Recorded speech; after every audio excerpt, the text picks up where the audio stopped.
Podo hari ulang tahun Rama, sebuah paket datang dari mantan kekasihnya. Di dalamnya ada catatan yang membuat Rama gemetar dan langsung keluar ke teras tanpa suara. Sinta mengikuti dan opo yang diceritakan suaminya, membuka rahasia yang tak pernah ia bayangkan. Paket itu tergeletak di meja dapur seperti bom waktu. Tangan Rama bergetar saat membaca catatan tulisan tangan, wajahnya memucat seketika. 6 tahun keheningan dari Laras Pratiwi kini hancur dengan 9 kota yang akan mengguncang segala yang mereka bangun bersama. Nomo saya Sinta, dan kupikir aku tahu segalanya tentang pria yang kunikahi. Rama dan aku membangun hidup kami atas dasar keterbukaan, atau begitulah yang kupercaya.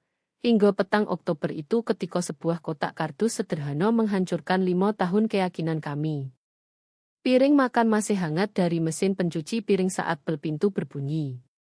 Rama sedang di lantai atas berganti baju kerja sambil bersiul lagu vals kesukaannya setiap ulang tahun. Usia 42 tahun hari ini dan masih bersikap seolah ulang tahun adalah hal ajaib. Jene delivery, kota kurir sambil menyerahkan kotak tak lebih besar dari sepatu. Alamat pengirim membuat perutku menegang. Laras Pratiwi, Bandung. Aku tahu nomor itu. Semua orang yang pernah menjadi bagian hidup Romo sebelum aku tahu nomor itu. Dia adalah hantu dalam pernikahan kami. Mantan yang tak pernah Romo jelaskan sepenuhnya. Foto yang dihapus dari media sosial sebelum kami bertemu.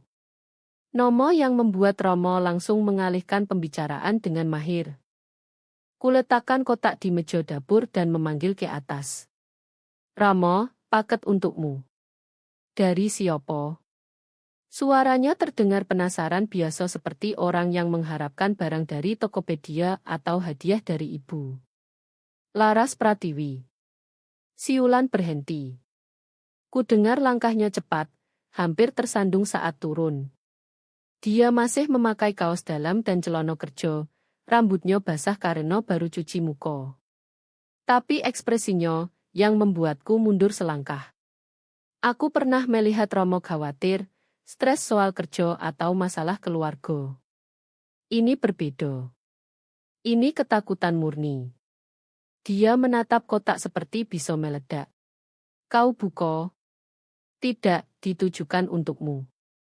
Tangan Ramo mantap saat mengambil pisau dan mengiris selotip.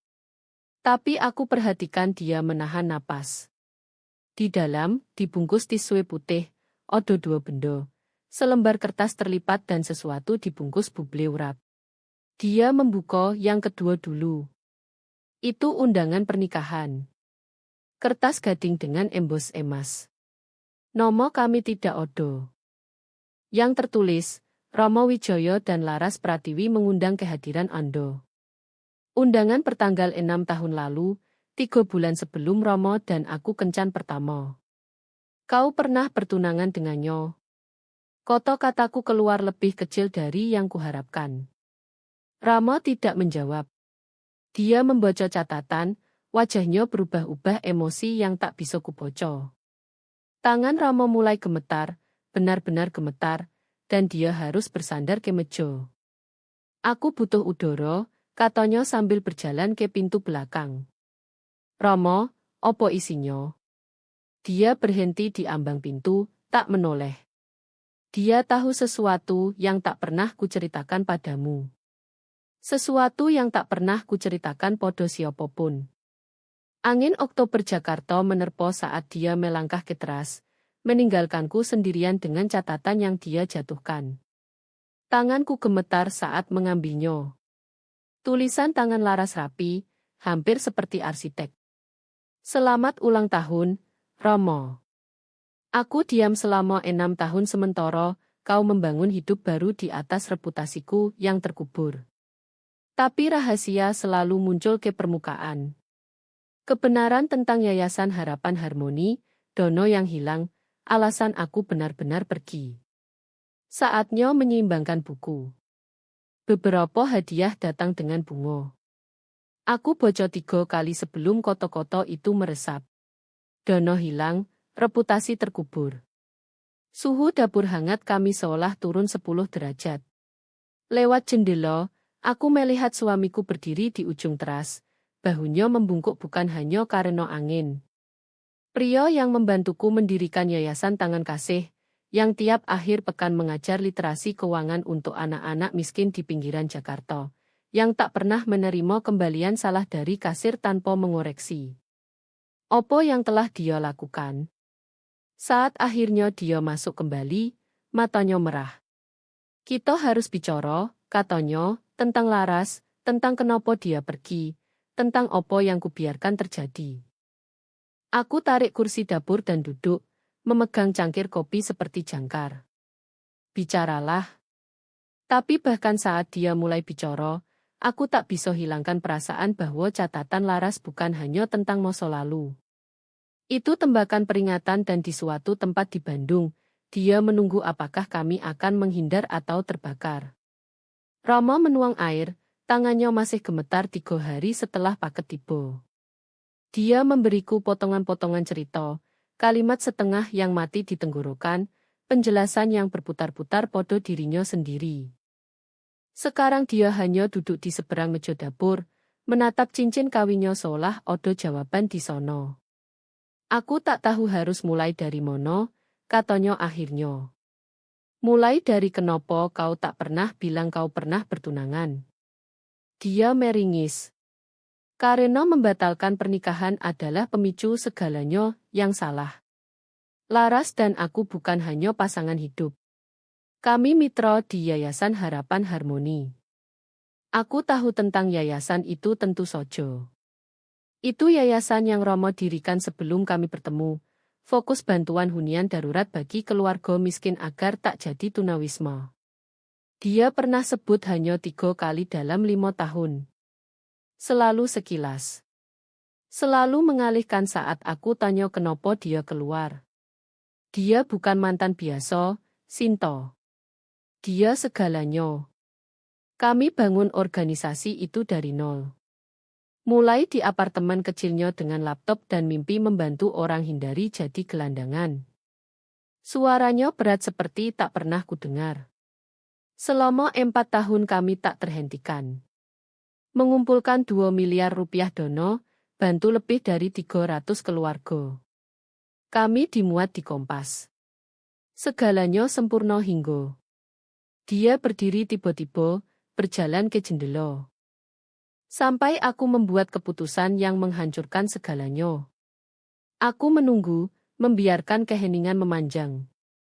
Di luar, anak tetangga bermain bola basket, tawa mereka kontras dengan ketegangan dapur kami. Aku perlu tunjukkan sesuatu, kata Romo.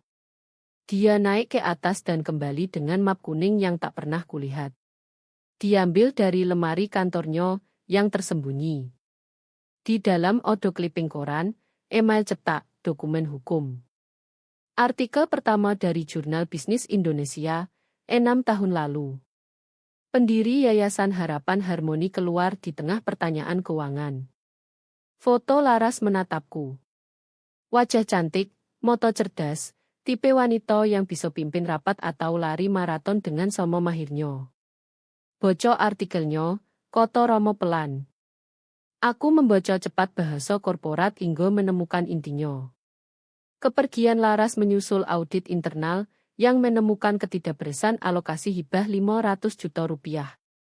Meski tak ada tuduhan pidana, sumber bilang pendiri mungkin mengotorisasi pengeluaran tanpa persetujuan dewan. Tapi bukan dia, potong Romo. Aku yang lakukan. Aku tanda tangani kontrak itu. Aku izinkan uang untuk proyek yang kupercaya, tapi tak ikuti prosedur. Saat audit terjadi, jejak kertas mengarah ke dia. Tanda tangan digital mirip dengan tanda tangannya, cukup mirip sehingga saat dia bantah, orang pikir dia bohong. Dia keluarkan dokumen lain, thread email. Dia coba jelaskan, tapi aku diam saja. Kupikir akan reda, kalau aku maju akan hancurkan kami berdua bukan hanya satu. Sesuatu dingin mendarat di dadaku. Kau biarkan dia kena fitnah. Aku pengecut. Koto-koto itu keluar kasar. Saat aku berani bicara, dia sudah resik. Dewan sudah lanjut. Kalau maju saat itu, Yayasan Harapan Harmoni akan hancur total. Semua keluarga yang kami bantu akan kehilangan segalanya. Jadi kupikir aku melindungi kebaikan yang lebih besar. Aku temukan clipping lain. Pemimpin Yayasan Laras Pratiwi mundur dari penghargaan dampak sosial Indonesia usai kontroversi. Tanggal 2 minggu sebelum tanggal pernikahan mereka. Dia batalkan pertunangan hari artikel itu terbit, Koto Romo. Dia bilang bisa maafkan kesalahan uang, tapi bukan diamku. Bukan fakta bahwa aku biarkan reputasi profesionalnya mati untuk selamatkan kulitku sendiri. Dan dia tak pernah ungkap kau. Dia geleng. Dia hanya hilang. Pindah ke Surabaya, lalu Bandung. Ku dengar dia kerja konsultasi, tak lagi di dunia lesem sama sekali. Kupikir dia sudah menemukan kedamaian.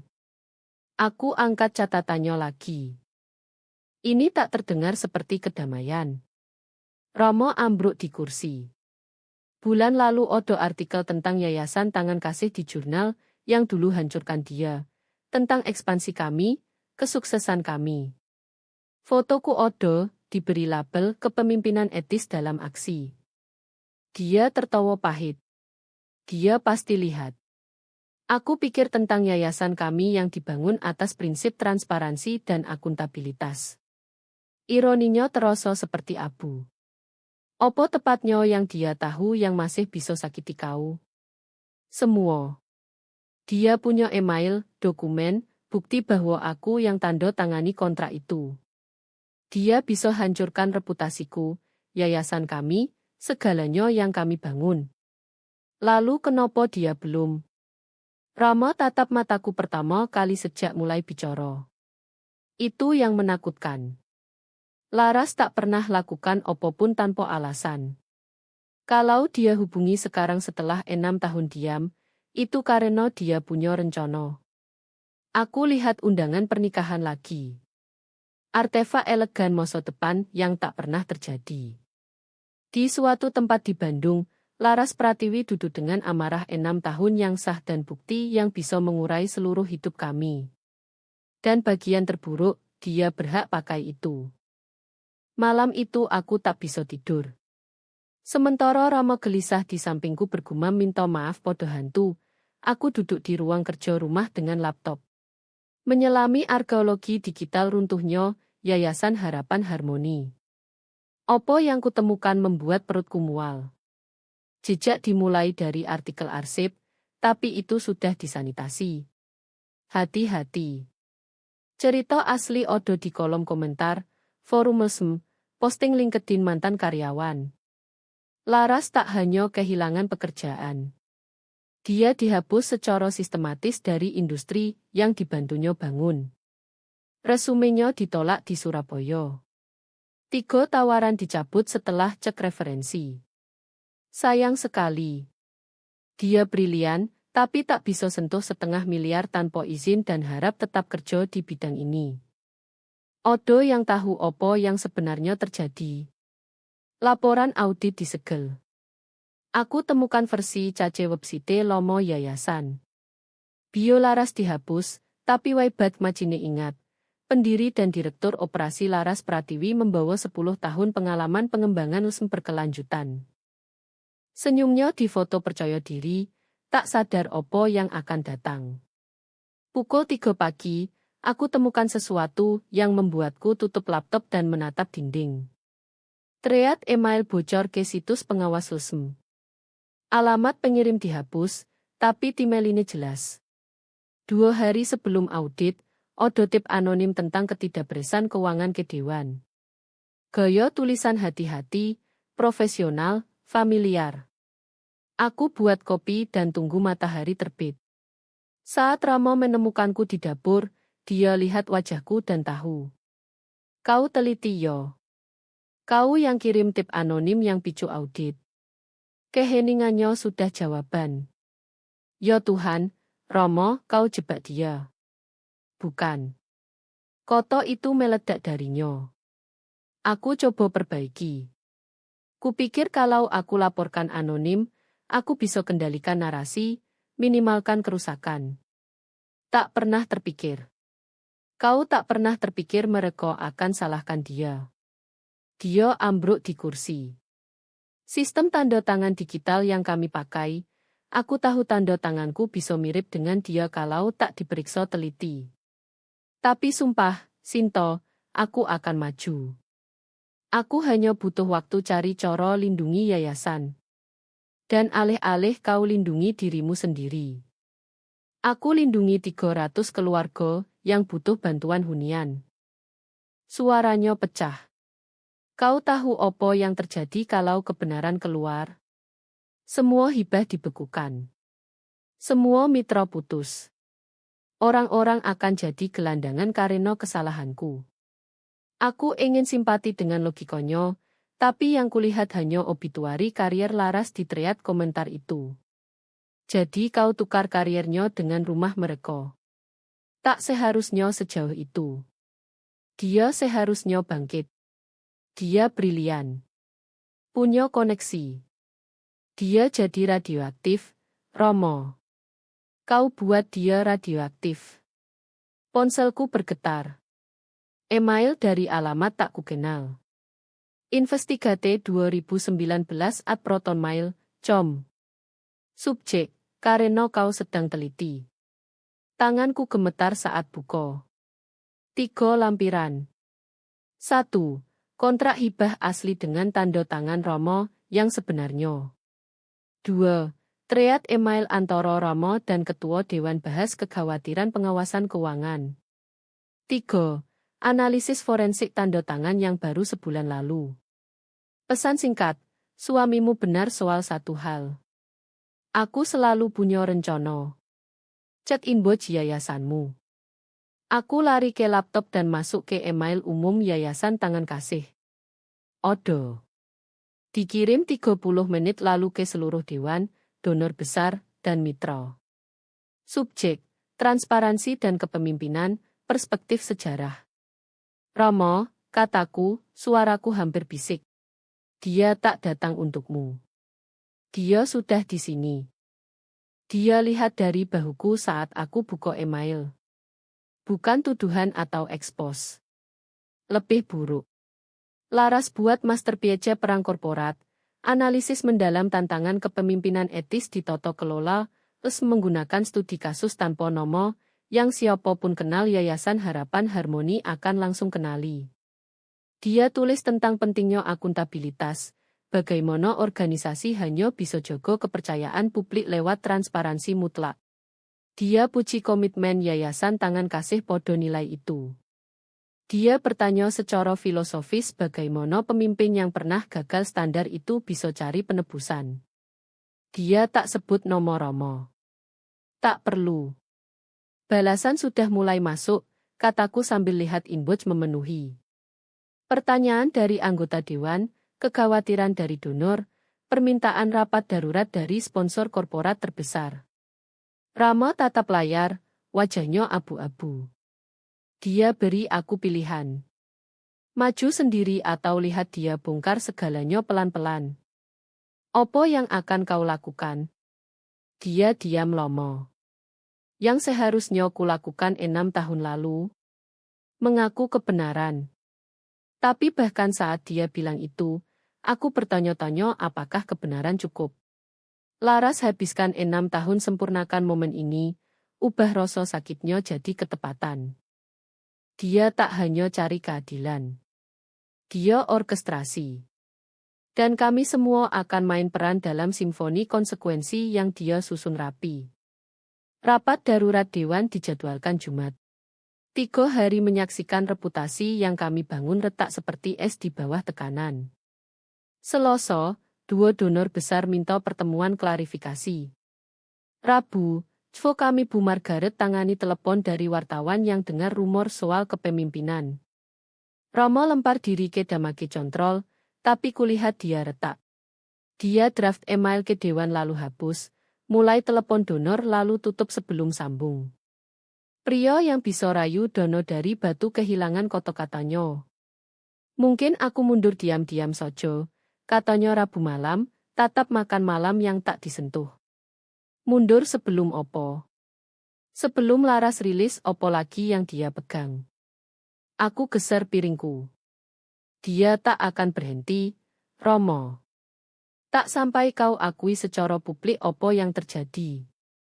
Kau tak paham artinya. Kalau aku akui opo yang kulakukan, penipuan. Dia tersentak. Masalah tanda tangan, tip anonim, biarkan dia kena. Bukan hanya tentang aku lagi. Yayasan Tangan Kasih sudah bantu ribuan orang. Kami punya program di 6 kota. Kalau aku. Ponselnya berdering. Nomo Margaret muncul. Romo, odo masalah. Suaranya tegang lewat speaker. Odo yang kirim paket anonim ke seluruh database donor kami. Catatan Keuangan Audit Harapan Harmoni 2019. Yang asli. Perutku jatuh. Berapa banyak donor? Semua.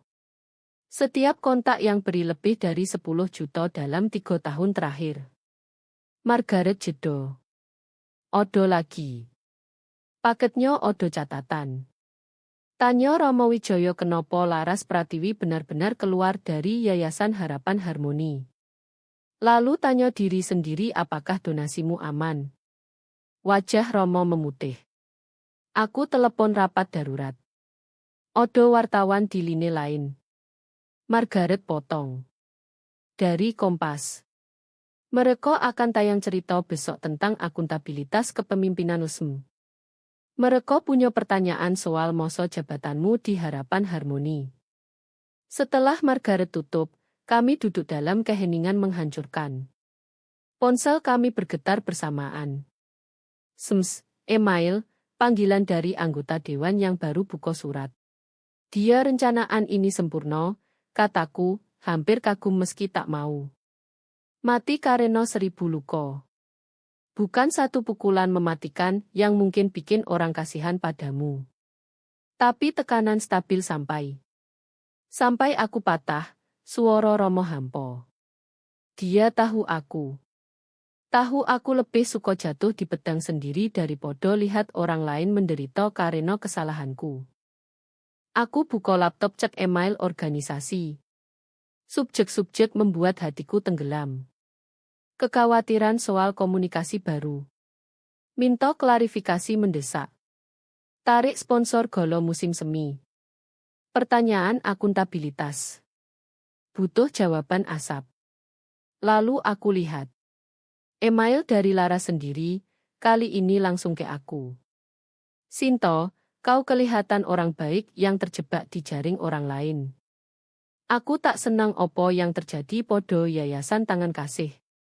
Pekerjaan yang kau lakukan penting. Itu sebabnya aku beri kesempatan ini. Aku punya bukti akhir. Presentasi Dewan Asli tempat Romo detailkan rencananya, minimalkan kerusakan dengan biarkan aku tanggung semua. Slide, catatan, bahkan rekaman audio dia latihan pidato tentang lindungi kebaikan besar. Kau punya 24 jam yakinkan dia perbaiki ini. Bukan mundur diam-diam, bukan pernyataan samar soal kesalahan masa lalu, pengakuan publik penuh opo yang dia lakukan padaku, dengan permintaan maaf resmi dan komitmen pulihkan reputasi profesionalku. Kalau dia lakukan, rekaman tetap privat. Kalau tidak, Kompas dapat sebelum cerita mereka tayang. Kebenaran akan membebaskanmu, tapi dulu akan hancurkan segala yang dibangun di atas kebohongan. Laras. Aku putar laptop ke Romo. Dia bocor 2 kali, rahangnya bergerak diam rekaman audio, katanya akhirnya. Aku latihan presentasi itu di mobil. Pasti tak sengaja. Dia tertawa pahit. Dia benar. Aku benar-benar latihan cara hancurkan dia sambil selamatkan diri. Kau harus lakukan opo yang dia minta. Aku tahu. Dia berdiri, tiba-tiba terlihat lebih tua dari 42 tahunnya. Telepon Margaret. Suruh jadwalkan konferensi pers besok siang sebelum cerita Kompas tayang. Opo yang akan kau katakan? Kebenaran. Semuanya. Lalu aku mundur dan sarankan Dewan dekati Laras soal ambil peran kepemimpinan di Yayasan Tangan Kasih. Dia tatap mataku. Dia pantas itu, bahkan lebih, tapi itu yang bisa kuberikan. Aku ingin protes, cari jalan lain. Tapi aku tahu dia benar. Laras tak hanya orkestrasi kejatuhannya. Dia orkestrasi penebusannya. Satu-satunya jalan keluar lewat api kebenaran. Dia tak akan berhenti sampai dapat keadilan, kataku. Tidak, Romo setuju pelan. Tapi mungkin keadilan tak harus berarti kehancuran. Mungkin bisa berarti membangun lagi. Lebih baik kali ini. Lebih jujur. Saat aku ambil ponsel hubungi Margaret, aku bertanya-tanya apakah Laras akan terima penebusan Romo atau apakah amarah 6 tahun minta lebih. Bagaimanapun, besok siang kebenaran akhirnya punya harinya. Aku berkendara ke Bandung sendirian. Romo ingin ikut, tapi aku butuh hadapi Laras tanpa dia, wanita ke wanita, tanpa beban sejarah mereka memenuhi pembicaraan. Dia setuju bertemu di kafe di kawasan Dago, tanah netral untuk opo yang terasa seperti negosiasi perjanjian. Aku kenali dia langsung dari foto lomo. 6 tahun menajamkan fitur wajahnya, tambah kelelahan podo postur, tapi dia masih bawa diri dengan percaya diri tak salah lagi dari orang yang bangun kembali dari puing. Sinto. Dia berdiri saat aku mendekat, ulur tangan. Genggamannya kuat, profesional. Terima kasih sudah datang. Kami pesan kopi dan duduk di meja pojok. Dekat, aku lihat perhitungan di matanya. Coro dia nilai setiap gerakanku. Ini bukan wanita yang tinggalkan opopun podo kebetulan lagi. Kenapa kau hubungi aku langsung, tanyaku. Karena kau korban sampingan. Kau bangun sesuatu baik dengan orang yang lakukan hal mengerikan. Aku ingin nilai apakah kau terlibat atau hanya sial. Sial. Dia teguk kopi. Penelitianmu soal kasus harapan harmoni teliti. Kebanyakan pasangan berhenti di cerita permukaan. Aku perlu tahu siapa yang kunikahi, dan sekarang kau tahu. Senyumnya tajam. Pertanyaannya, apa yang akan kau lakukan soal itu? Aku keluarkan ponsel tunjukkan draft pernyataan Romo untuk konferensi pers dia bocor pelan, ekspresinya tak terbocor. Dia rencana akui semuanya, kataku. Tanda tangan, tip anonim, biarkan kau kena, pengakuan publik penuh. Koto-koto mudah. Aku punya karier, reputasi, hidup yang kucinta. Dia ambil semua itu karena terlalu pengecut hadapi konsekuensi. Dia geser map ke seberang meja. Kau tahu ini opo? Aku buka. Surat penolakan kerja. Puluhan, masing-masing sopan, profesional, jelas hasil cek referensi yang gambarkan dia sebagai risiko keuangan. 6 bulan, katanya, itu berapa lama aku coba tetap di dunia LSM. 63 lamaran, 58 tolakan, 5 wawancara yang berakhir saat mereka cek teliti. Maaf. Aku tak mau kasihanmu. Aku bangun karier konsultasi, sektor swasta. Aku dapat 3 kali lipat dari dulu di Harapan Harmoni. Dia sandar. Tapi aku cinta pekerjaan itu, bantu keluarga tetap punya rumah, bangun sesuatu yang bermakna. Dia curi itu dariku. Opo yang buat ini benar? Laras pelajari aku lomo. Kau tahu, tak odo yang pernah tanya itu padaku. Semua anggap aku mau balas dendam. Kau tak mau? Dulu yo. Bertahun-tahun aku mimpi hancurkan dia seperti dia hancurkan aku. Tapi balas dendam melelahkan. Dia keluarkan ponselnya sendiri, tunjukkan draft email. Ini opsi nuklirku. Setiap dokumen, setiap bukti dikemas untuk kerusakan maksimal. Satu tombol kirim dan Rama Wijaya jadi radioaktif. Tapi kau tak kirim Kareno. Aku sadar sesuatu. Hancurkan dia, tak akan kembalikan 6 tahun itu. Tak akan hapus. Malam-malam aku bertanya kenapa aku tak layak kebenaran. Dia tutup ponsel. Yang aku mau adalah pengakuan. Pengakuan publik nyoto tak terbantah opo yang dia lakukan. Lalu aku mau bangun lagi, bukan dari dendam atau amarah, tapi Kareno itu yang aku mahir. Dia tatap mataku. Tawaranmu soal yayasan tangan kasih, itu sungguhan atau hanya damaki control? Romo usulkan, tapi Dewan harus setuju. Kredensialmu mengesankan, bahkan dengan jedo. Tapi, siapa yang percaya Laras Pratiwi dengan uang lagi? Tawanya pahit. Itu jebakan reputasi. Bahkan vindikasi tak sepenuhnya hapus nodo. Aku buat keputusan saat itu, satu yang akan ubah segalanya. Bagaimana kalau kami tak hanya tawarkan posisi? Bagaimana kalau kami tawarkan posisi Romo? Direktur eksekutif penuh dengan Romo mundur ke pengembangan program, profil rendah, tak ada pengawasan keuangan. Moto Laras melebar sedikit. Kejutan asli pertama yang kulihat darinya. Dewan tak akan pernah. Mereka akan kalau Romo rekomendasikan. Kalau dia berdiri di depan mereka dan jelaskan kenapa kau tak hanya layak, tapi berhutang kesempatan ini. Aku maju. Kau bilang mau bangun lagi.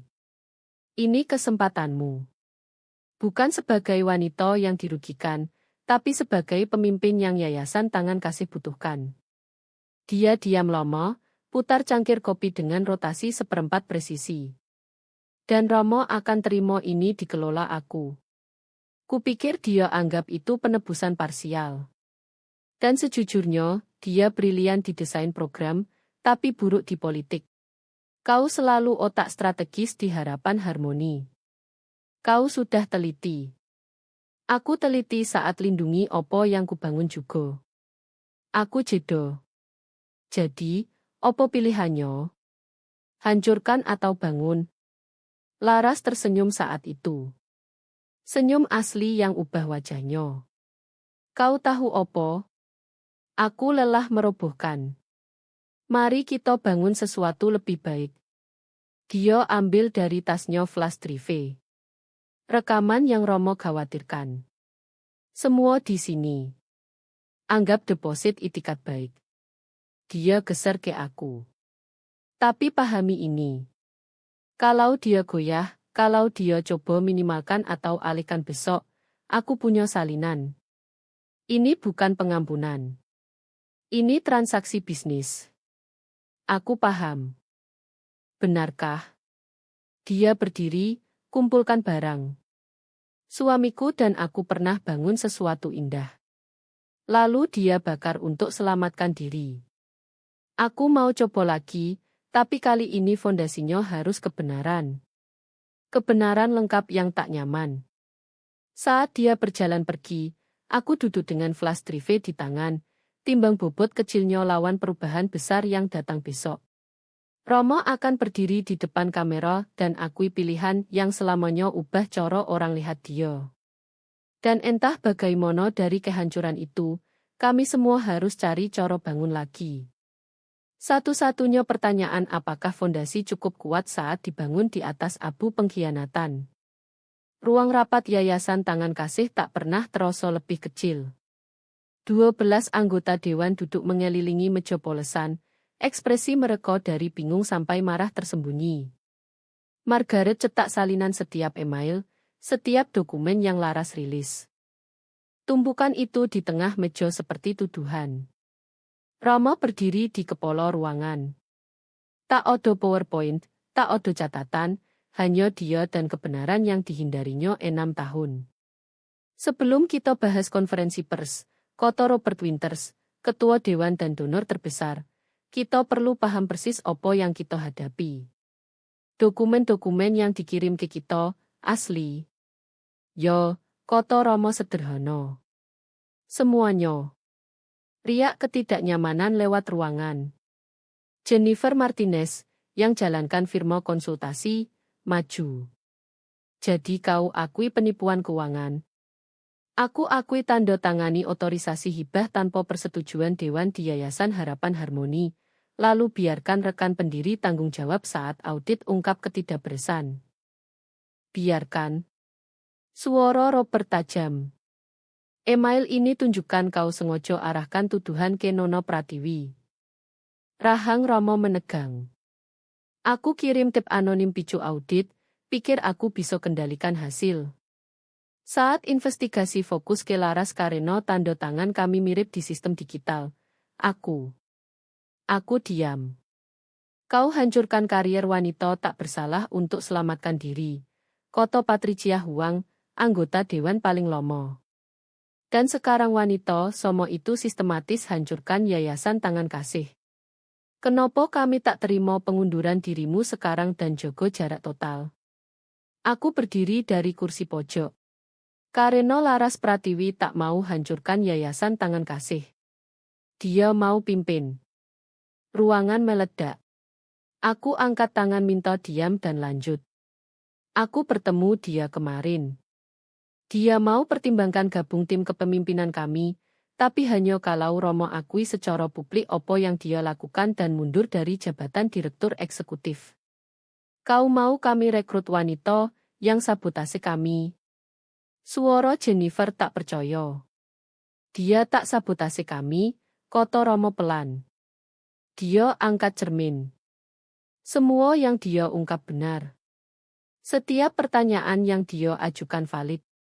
Kami bicara transparansi dan akuntabilitas. Dia paksa kami hidupkan nilai itu. Robert acak kertas. Kredensialnya mengesankan. Aku akui sebelum insiden Harapan Harmoni dia dianggap bintang rising. Tapi risiko. Risiko opo, tantangku. Kebenaran sudah keluar. Dia tak bersalah. Kami rekrut orang yang selamat dari kehancuran profesional dan bangun kembali.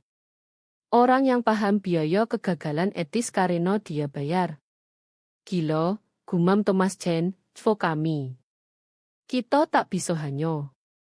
Sebenarnya, Patricia potong, pelajari salah satu analisis strategis Laras. Lihat apa yang dia kirim. Bukan hanya tuduhan. Dia sertakan penilaian detail kelemahan operasional kami, strategi diversifikasi dana, model ekspansi program. Ini kerja orang yang pelajari kami teliti, brilian bahkan. Margaret anggu pelan. Sponsor gala musim semi kami tak hanya mundur karena skandal. 3 dari mereka sebut terkesan dengan insiket Laras soal toto kelola LSM. Mereka mundur dari kami, tapi minta jasa konsultasinya. Jadi kami kalah bagaimanapun, koto Robert. Atau kami ditawari tali penyelamat, balasku. Romo akui kebenaran, ambil tanggung jawab, dan rekomendasikan Laras sebagai penggantinya. Kami ubah skandal jadi cerita akuntabilitas dan penebusan. Kami dapat pemimpin yang buktikan bisa bangun dari nol karena dia harus lakukan 2 kali. Dan kau terima ini? Patricia tanya Romo langsung. Kerja di bawah wanita, yang kariernya kau hancurkan. Romo tatap matanya mantap. Aku anggap itu restitusi parsial untuk opo yang kurampas darinya. Dan sejujurnya, dia selalu strategi lebih baik. Aku bagus divisi. Dia brilian buat jadi nyoto. Ruangan hening. Anggota Dewan tukar pandang, punya percakapan utuh lewat tatapan dan anggukan halus. Akhirnya Robert bicara. Aku perlu paham sesuatu. Romo, kalau kami lakukan ini, kalau kami dukung pengakuan publikmu dan bawa Laras masuk, opo jaminan dia tak pakai posisinya balas dendam lebih lanjut? Aku keluarkan flash drive yang Laras beri. Dia kasih ini padaku. Isinya bukti paling merusak yang dia punya. Rekaman Romo rencanakan cover up. Dia bisa kirim ke media. Alih-alih dia serahkan sebagai itikat baik. Itu bukan jaminan, kata Thomas. Tidak, Romo setuju. Tapi pertimbangkan ini. Laras Pratiwi habiskan 6 tahun bangun kasus yang bisa hancurkan aku. Dia jalankan dengan presisi bedah. Kalau yang dia mau hanya balas dendam, kami akan bocor ini di Kompas besok, bukan duduk di sini bahas opsi. Dia tawarkan pilihan. Evolusi atau runtuh. Robert berdiri, jalan ke jendela yang pandang kota. Konferensi pers dalam 3 jam. Kalau kami lakukan ini, Dewan perlu tampil front bersatu. Siapa setuju pengakuan publik Ramo dan rekomendasikan Laras Pratiwi sebagai Direktur Eksekutif? Satu persatu tangan naik. Tak antusias, tapi dengan tekad pasrah orang pilih kebenaran sulit daripada kebohongan nyaman. Patricia terakhir. Aku sudah di Dewan 8 tahun, katanya. Ini entah keputusan paling berani atau paling bodoh yang pernah kami buat. Tangannya naik. Mari kita lihat mono. Saat rapat bubar, Romo pegang lenganku. Terima kasih, bisiknya, karena bertemu dia, karena berjuang solusi ini. Aku lihat suamiku, cacat, manusia, akhirnya siap bayar pilihan. Ingat perasaan ini saat Laras jadi bosmu. Ketidaknyamanan yang akan kau hadapi. Itu yang namanya akuntabilitas sebenarnya. Dia angguk, tegap bahu saat kami menuju ruang konferensi tempat kamera menunggu. Dalam 3 jam dunia akan tahu kebenaran. Dan entah bagaimana dari kebenaran itu kami semua harus cari jalan maju. Ballroom besar Hotel Fairmont penuh sesak. Opo yang seharusnya golo penggalangan dana musim semi kami berubah jadi sesuatu lain sepenuhnya. Rekening publik yang entah akan bangkitkan yayasan tangan kasih atau kubur selamanya. 2 minggu lewat sejak konferensi pers pengakuan Ramo. Badai media brutal tapi singkat. Perhatian dunia resmi terbatas. Yang tersisa adalah ketidakpastian. Donor tunggu. Mitra ragu.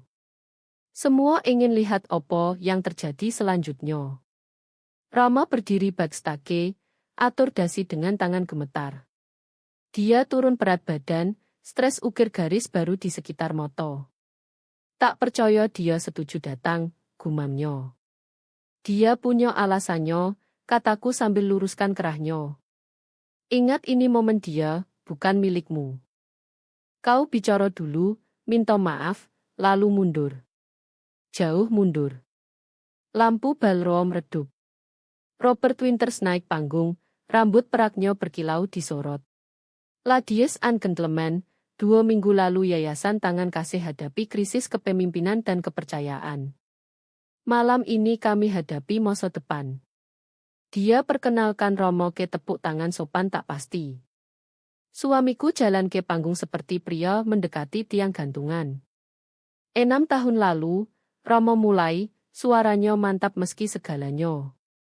Aku buat pilihan yang hancurkan karier wanita brilian untuk lindungi diri sendiri.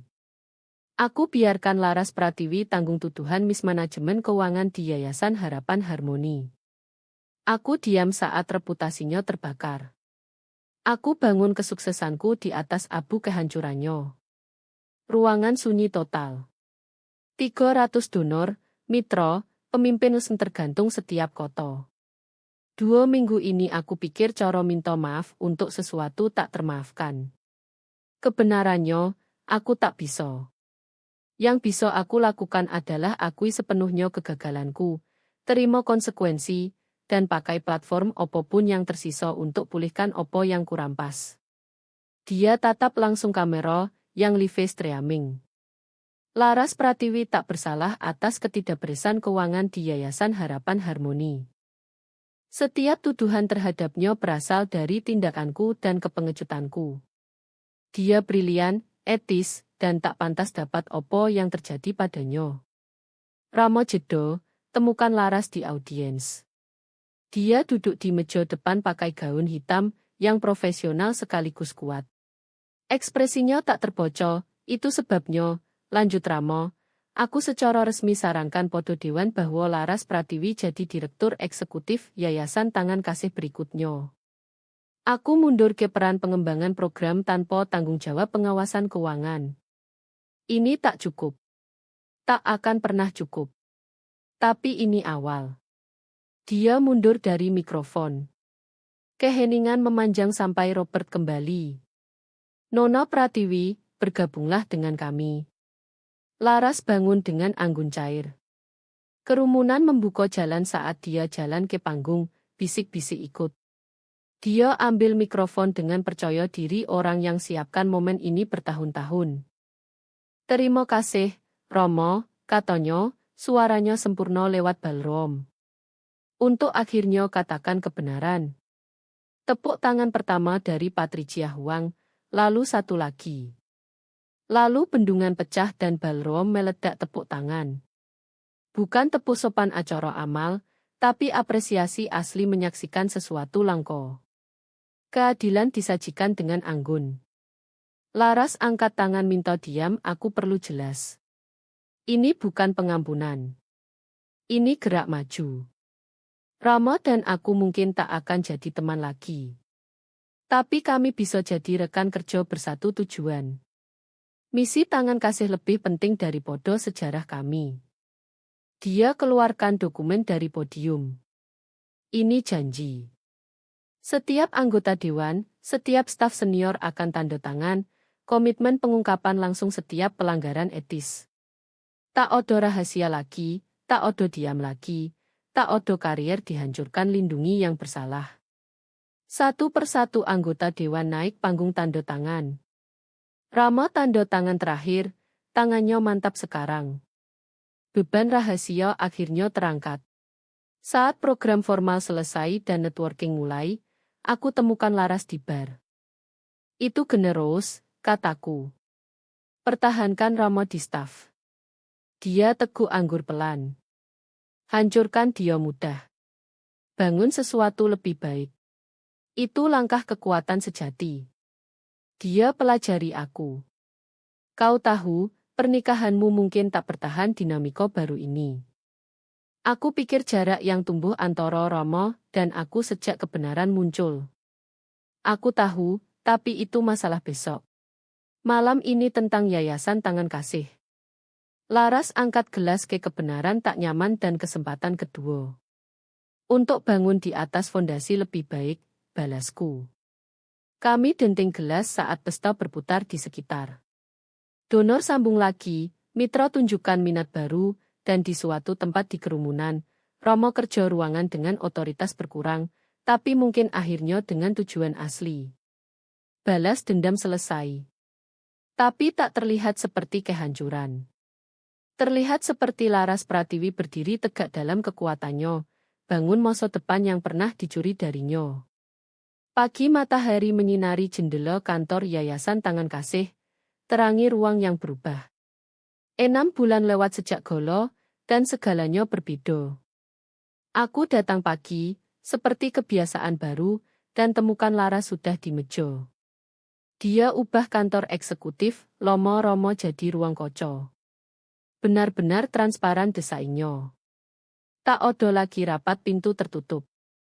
Tak odo keputusan tersembunyi.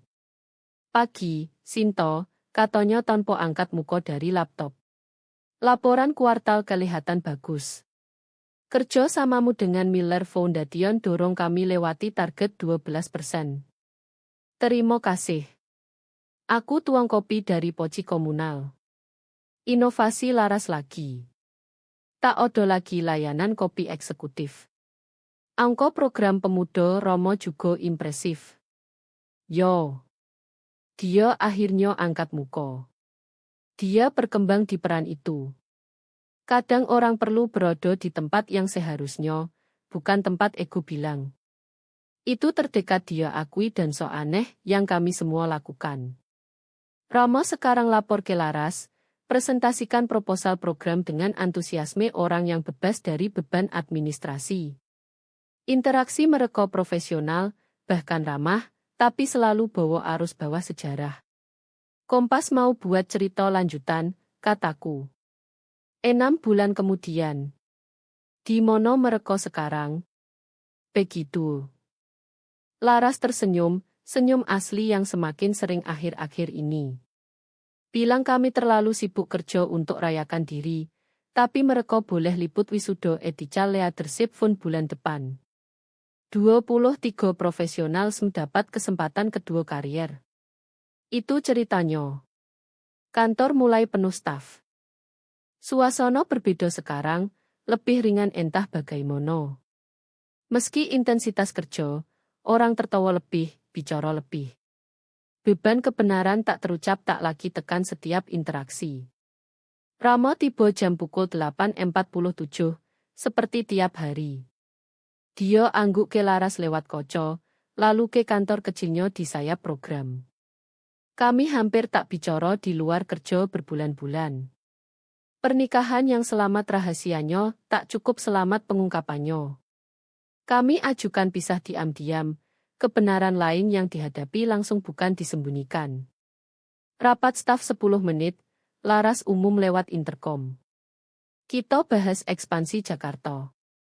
Aku kumpul berkas dan ikut arus ke ruang konferensi. Saat lewat kantor Laras, aku lihat dia tatap sesuatu di meja. Undangan pernikahan Lomo yang dia kirim Ramo bulan lalu, kini dibingkai di dindingnya, bukan sebagai trofi tapi pengingat opo yang rahasia biayai, opo yang kebenaran bisa bangun. Rapat produktif, energi.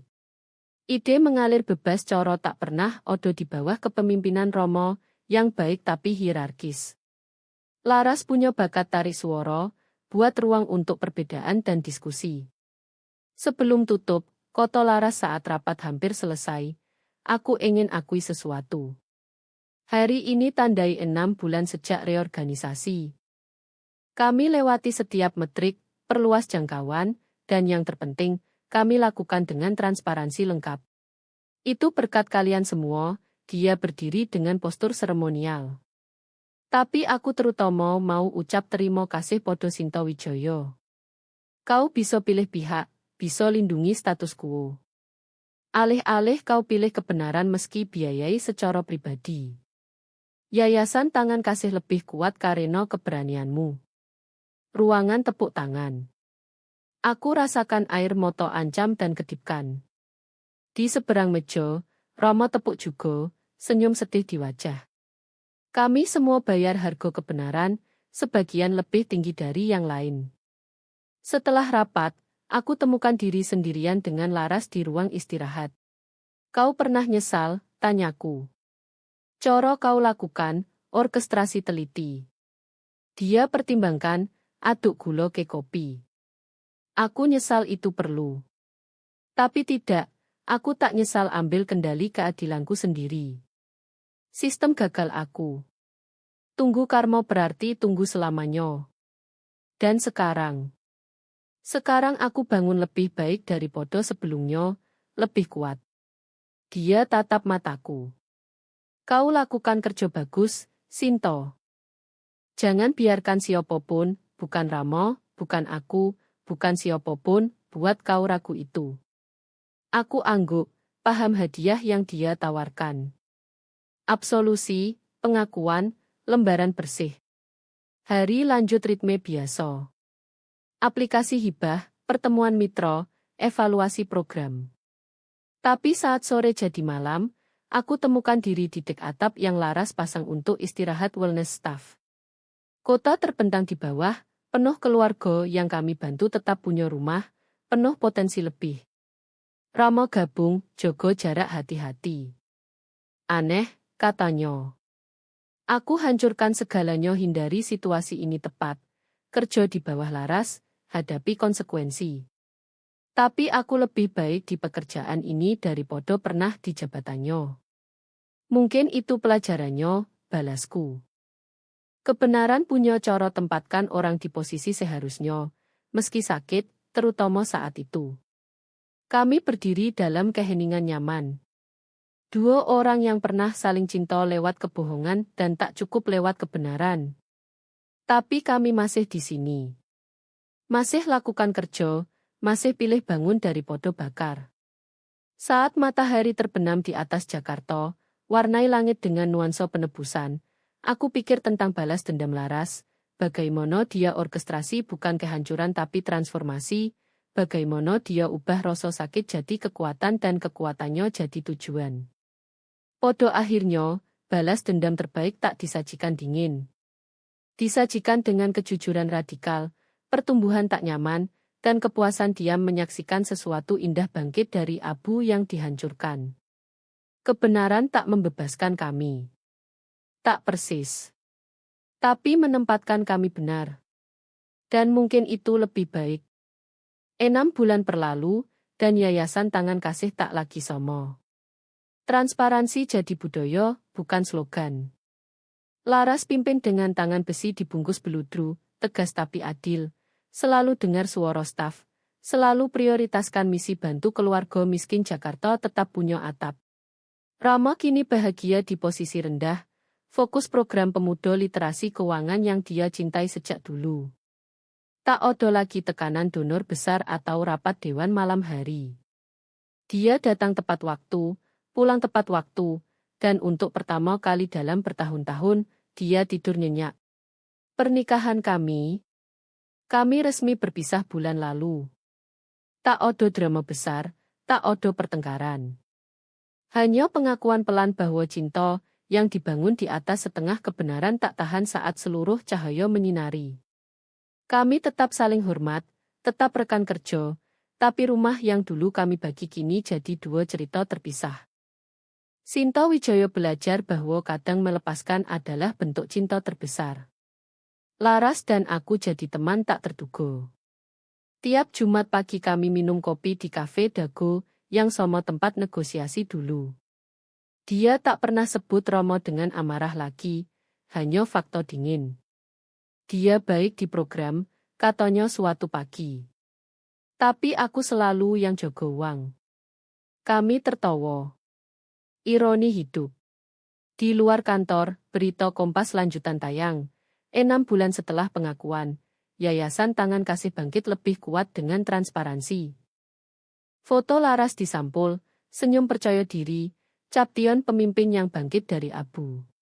Donor baru datang, sponsor antre, program ekspansi ke Surabaya dan Bandung mulai. Anak-anak yang dulu kami bantu kini cerita di media sosial bagaimana literasi keuangan Romo ubah hidup mereka. Karma, kota orang Indonesia, memang berputar. Tapi kali ini putarannya indah. Pagi ini, saat aku masuk kantor, Laras sudah pasang foto baru di dinding kocok kantornya. Foto tim lengkap.